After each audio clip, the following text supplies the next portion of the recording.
Better Call Banking is getting results for a Pinellas County woman and her elderly father. The daughter raised concerns earlier this week about unreliable medical transport rides paid for by her father's Medicare insurance.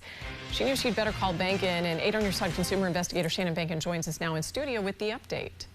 Keith, Jen, this woman's story struck a nerve with many of you, not only because of the missed doctor's appointments, but also because an elderly woman was delivered in error to the wrong house. Ronette Hall is a caregiver for her father, Ron, a veteran with cancer. They depend on insurance coverage for medical transports paid for by Medicare.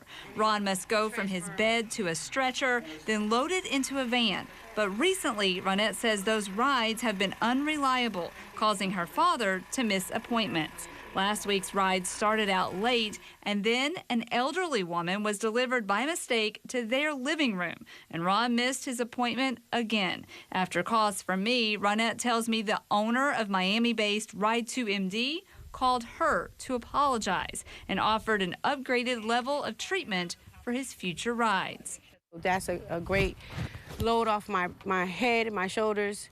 I'm grateful. Are you confident now that when you order the ride, it's going to come and they're going to be equipped to take your dad to the office? I'm confident. I hope it stays that way. My dad is a human. He needs the help. He served his country. He has put in his time at work. You know, he worked for the West Company for 25 years. He put in his time. Yeah. He's deserving of good treatment. It's only fair. Ronette tells me she was told her father will now have a transport staff member to stay with him at all times, so he won't have to be removed from his stretcher while he visits the doctor. I'm very glad I called you, and it was out of anger, looking for help, and you came right to the rescue, and I thank you very much, and my father thanks you.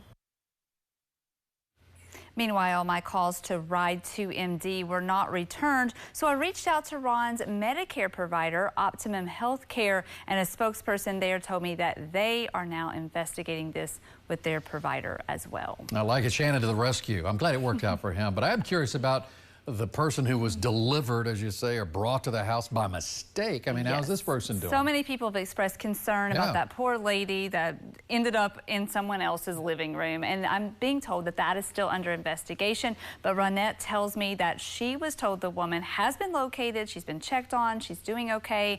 It's unclear whether or not her family was notified about what happened. Well, maybe they'll find out by watching Perhaps. you. All right. Thank you, Shannon.